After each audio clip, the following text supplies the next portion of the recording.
talk about G.S. Ghurye, the G.S. Ghurye, he was born in 1839, and the biographical analysis of this particular sociologist can be referred to his studies with Cambridge University, and he was associated with a very big anthropologist whose name is W.H.R. Rivers.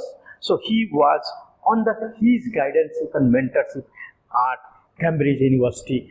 Of course, after completing his studies from Cambridge University, he came to Bombay University in 1924 to establish the department called Department of Sociology. Okay? And therefore, he considered to be the founding father of Indian sociology. So, founded Indian Sociological Society in 1952, wherein the Sociological Bulletin is being published. There are two important aspects here as far as G.S. Ghurye is concerned.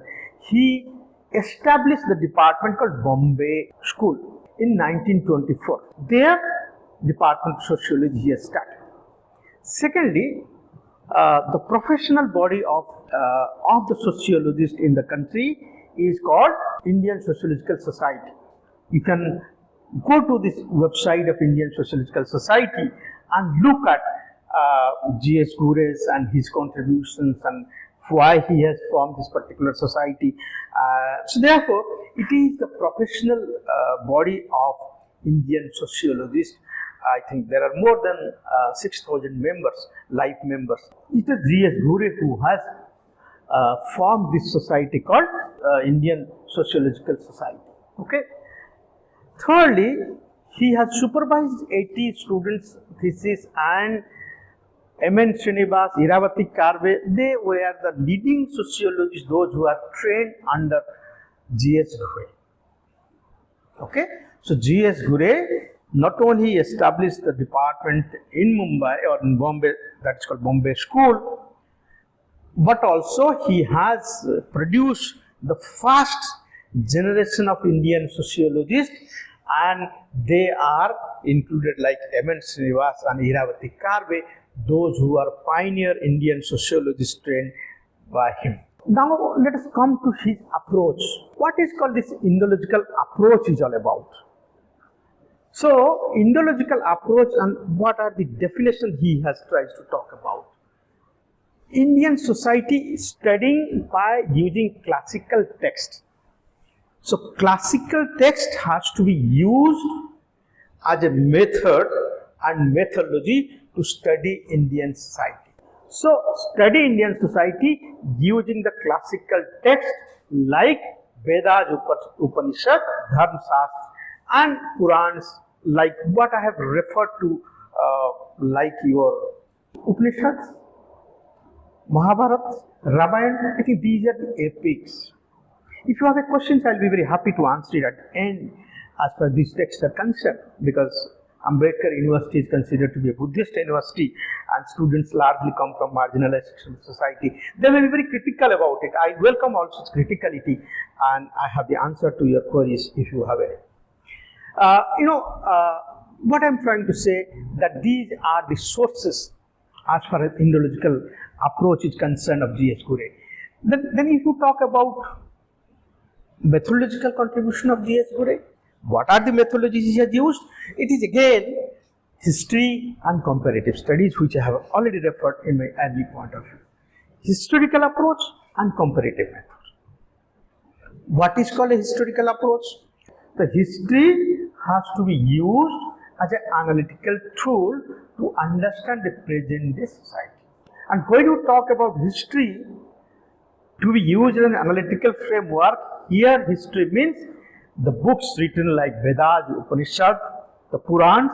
I think these texts were written long back in context of its time and situations. But this contextuality provides a framework to you to understand today's life and today's society and social realities. So taking a clue from history and referring to the present society, making a comparative references. Now, if it is not clear, let me give an example. Look at this Ayodhya movement. So, Ayodhya Ram Temple movement is a movement.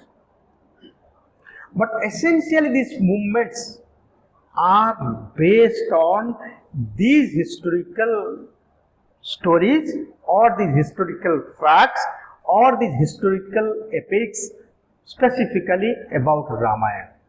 But I don't know, I have not read much about it. So, but there is a link of Ramayana. There was a movement that Lord Ram was born here in Ajodhya. And all the story you know about it. Then what happened? So there was a movement that since he was born over here, we should have a temple over here, and it was a temple earlier. Later on, because of this Mughal invaders, I think they have destroyed it. And of course, the present context, Supreme Court got involved in it. And if you refer to 1991, I think it's 6th December 1991. Exactly, I have to see. It's 1991 and 1993. Exactly, I have to see. What happened? The Babri Masjid was demolished, which was over there, isn't it? So, what I'm trying to say, look at this epics, Ramayana, when it was written, and look at 1991 or 1993, how this Babri Masjid was demolished. It's one on 6th December 1993 or 1991, I hope 93. So, it was a history. 91 incident is also history. And your Supreme Court came into being maybe 1920, come up with a judgment. Archaeological supports, evidences suggested, I don't know. But as far as the Supreme Court's order is concerned, I think it was being found that Ram temple was there, and in 2023 you got a Ram temple established over there. So look at the genealogy of all these happenings, which suggests that history and comparative studies helps to understand the present society. It has a link with history. That's the point I'm trying to argue as far as G.S. Ghurye is concerned. But I don't know. You have to take it in that particular spirit, how these things provides a framework, because it's a huge movement. Your constitutional bodies like Supreme Court also got involved in it. Of course, the quotations what the Ambedkarites use, it's very interesting quotations that it's Dr. Ambedkar who is the icon of modern India, and Dr. Ambedkar wrote Indian constitutions and also wrote the fate of this temple, because it was on the basis of the order of the Supreme Court, which has been essentially part of Indian constitutions. You see how we can relate with these social happenings. These relationships will help you to understand different aspects involved in it. If you study G.S. Ghurye, what are the rational and rational approach as far as G.S. Ghurye is concerned? Western formulas miss India's unique heritage. That is the concern with many Indian sociologists. What this Indian sociologist used to do, because the initial phase, if you look at, there are Western scholars, those who are very critical about Indian society, Indian culture and Indian traditions. So therefore, the second important contribution of not only G.S. Ghurye, there are others also, but essentially if you talk about G.S. Ghurye, he tries to be critical about these Western formulations of understanding Indian social realities. So that is the main point, where he focuses on indigenous traditions, and it has to be understood in its social logic. That is, the social logic of Indian society has to be studied in its context. And the Western views about Indian society is considered to be a partial view of Indian realities. It doesn't refer to its context and situations. Therefore, we need to discard, actually that's the point, or we need to reorient these Western scholars' understanding about Indian society. What are the basic principles of his argument, specifically the arguments of G.S. Ghurye? No, Indian civilization is a continuous process. It is evolving and it is internally diverse in nature. So that has to be understood, that how he is trying to talk about Indian society, especially about Indian civilization, which is a continuous process. What does it mean, continuous process? That means civilization. Civilization approach refers to three important aspects. One, it refers to history. Number two, it refers to evolutionary process. Number three, it is a continuous evolving formulations, you can say.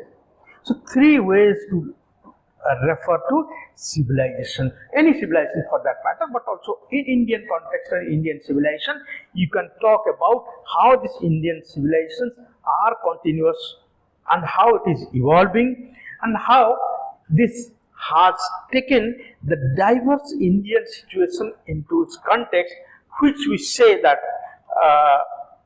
see how Indian culture and civilization is so diverse. Talk about Vasudhaiva Kutumbakam for that matter, which is the essential core of Indian philosophy. The entire discourse we consider as one. So see, I think that is the philosophical essence of Indian society. So therefore, it encompasses the diversity not only of India but also the world. If you talk about Vasudhaiva Kutumbakam, it refers to the entire cosmos. It refers to the entire political boundaries of the world when you talk about Vasudhaiva Kutumbakam. So in that particular context, what I am trying to argue that how Indian civilization has evolved and how Indian civilization has having a continuity and evolving and projecting the diversity of its society but also the other societies surfacing the entire cosmos or entire world. So this is the core principles of you can say G.S. Ghurye. So now come to his methodological and pluralism and innovations. I think these are the four important points where you can look at this G.S. Ghurye. First is about he rejects dogmatic methods and focuses on intellectual freedom. What does it mean? Because if you refer to G.S. Ghurye, he essentially focuses on intellectual freedom, not dogmatic method. What is called this dogmatic method? Dogmatic method in the sense that when you try to study a particular society, one way is to base your understanding on the basis of the literature, where he initially tried to focus. But in the latter part of it, he focuses on field work. So, in one sense, you can say that how social realities are being studied or how social realities are, that has to be essentially studied and derived and analyzed by giving a kind of freedom, or you can say by giving an intellectual freedom to understand social realities. So the dogmatic aspect essentially refers to the theoretical, or in other words you can say the armchair sociological analysis about social fact. So in that particular context, he initially started with theoretical work, but later on he focuses on empirical field work, and on the empirical field work, where we can say that refers to the intellectual freedom, means finding out the reality in its context and try to understand it. So that is the important aspect. Secondly, he tries to integrate Sanskrit Marathi sources with other field sources. Actually, what is the strength of G.S. Ghurye, you can say, because he was basically having the understanding in Marathi sources, then he has studied Sanskrit. So that, I think, these two languages has helped him to integrate his understanding, the anthropological understanding which he has developed by referring to the Indian text, specifically written in Sanskrit, and also some sources which is written in Marathi. So therefore, you can say that has given a wide framework to G.S. Ghurye as far as his understanding is concerned. So this is the second important point. Then comparative approach across the region, periods and social group means if you look at the writings of G.S. Ghurye, there you can see that how he is trying to make a reference to across region, across the social groups. I think he's specifically his very interesting book, Caste and Race in India, which was published in 1932 and later 1969. I think that this is very pioneering work of G.S. Gure. Then you can talk about Indian sadhus, culture and society, Bharatanatyam and its costumes, gods and men, Indian costumes, social tension in India. If you refer all these 17 works of G.S. Gure, where you can able to find out his approach to understand different regions, different periods and groups. So all these things can be referred or understood if you refer to these texts. He talks about, like, for example, talks about Indian sadhus. I think that gives a kind of classificatory analysis of the sadhus, those who are the monks, or specifically the sadhus, those who are part of Indian culture and civilizations. So likewise, it will give you analysis about their regions and periods and social group, and that can be located if you refer to the 17 writings of G.S. Gure. Of course, another point is empirical work with historical analysis. I have already referred to this particular point, that how he is trying to be historically connected and gives a specific context and meaning to his writings and approaches. But if you come to his point, theory, features and dynamics, here the important book is called Caste and Race in India. I think Caste and Race in India, that is his important work, where he tries to analyze caste system through textual evidence, using ancient text on the one hand and also from both structural and cultural perspective on the other hand. What I'm trying to say, if you look at his book Caste and Race in India, there he has talked about caste and the essentially 6 important features of caste. What I'm trying to argue, that caste system, as far as G.S. Gure is concerned, a kind of study based on historical, comparative and integrative perspective. And in that particular context, he has provided 6 structural features of caste system. These features are segmental divisions, hierarchy, pollution and impurity, civil and religious disabilities and privileges of different sections, lack of choice of occupation, restriction on marriage. I think these are 6 important attributes of caste which can be detailed studied by referring to his book called Caste and Race in India 1932, where these six structural features of caste as a system can be located. I'll go to the next point, that he refers to caste is a dynamic system, not a static. Because if you refer to the 6 elements of caste, it seems to be static, but it is not. So therefore, caste system is a dynamic process, and this dynamic process has to be understood on the basis of the hierarchies. It helps to evolve. It helps to understand how the new caste groups are coming out of it. Then how this caste has gone beyond its boundaries.